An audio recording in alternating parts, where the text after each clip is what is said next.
is Cindy Herb, the Joyful Survivor.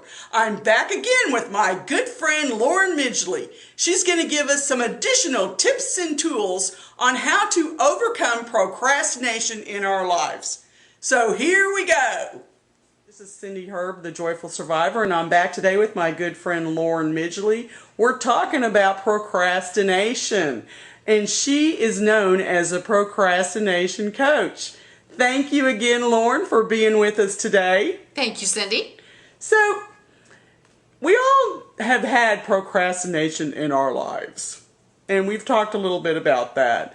And my question to you is, are there different types of procrastination? Like, are people chronically procrastinators, or is it one-time thing? Can you give us a little bit more discussion on that? Sure.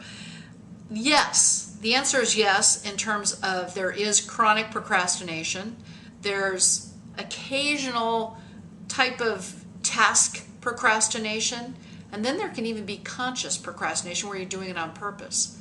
But let's talk about the chronic procrastination, because that's what really overwhelms people and stops them from doing things in their life of really what they want to have happen. And the chronic is that which just keeps perpetuating itself.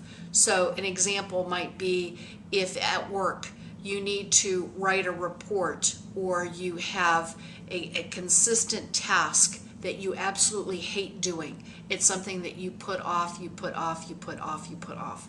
So it's one of those things you have to think about, is this something that I need to either figure out how to either delegate it, or find a way to like it, to add in some challenge, or how can I even make it easier so I don't put it off? We put off and delay what we don't like. So there are times, sometimes we have trouble even identifying those types of procrastination. Yes. And so how would you do that? Like for me, I would think that if a lot of people in my life were telling me, Cindy, why aren't you getting to that? That would be a clue. Right. So one of the things to look at would be, what are you consistently resisting? And really ask, why are you resisting? Why are you not doing this? And yet it does require some reflection to think about, why does this thing keep popping up and that you're not doing it? And when you do that, you're going to ask yourself some questions. Am I just not making the time for it? I don't like it. I have a couple of fears about it. I delay starting it, or I delay finishing it. Oh, wow. And so what do you tell people to do? I've heard you say, make a list, but how much time is really involved in something like that? Well, one of the things I say to folks is to really set aside maybe 30 minutes or an hour of reflection time to sit down with a piece of paper and begin working on this. If you don't do that, you will stay doing the same situation over and over again. You have to be intentional that you want to deal with this. So it is about taking action. Correct. And so do you have anything to tell our viewers about that? Do you have any advice? Absolutely. And here's the thing, just by making a list doesn't make you do it. What a list does is it makes you aware of it. What a list does is it makes you more aware of the potential priority of which of these items are causing you the most pain in your life. Generally, if there's pain, you'll take action. If there's greater pain, you'll take action faster. That's so true.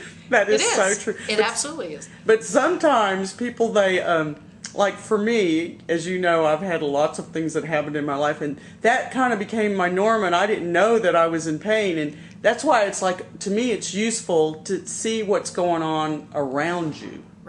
Right. And then I love the idea of making the list, because wouldn't you say that a good example of that would be is if you keep moving a certain task to the bottom of the list? Yep. That may be something you're avoiding. Yes. But people, they don't even know that, because it's just habit, right? We get into habits. Absolutely. And the habits have a huge impact. So here's a way to think about the procrastinated items.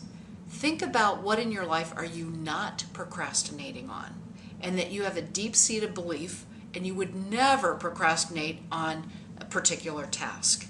Why is that the case? It's because you've developed an automatic routine habit that causes you to not, your brain's not thinking about it. You're automatically rolling forward with it.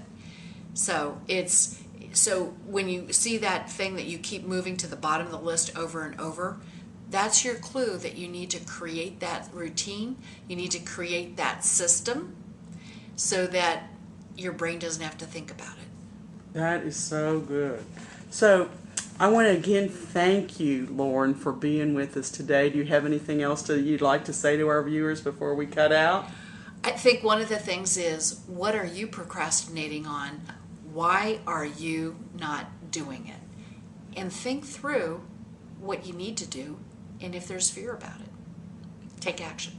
That is such great advice. Again, I want to thank Lauren for being with us. If we wanted to find you and the services that you offer, where can we find you? At yourprocrastinationcoach.com.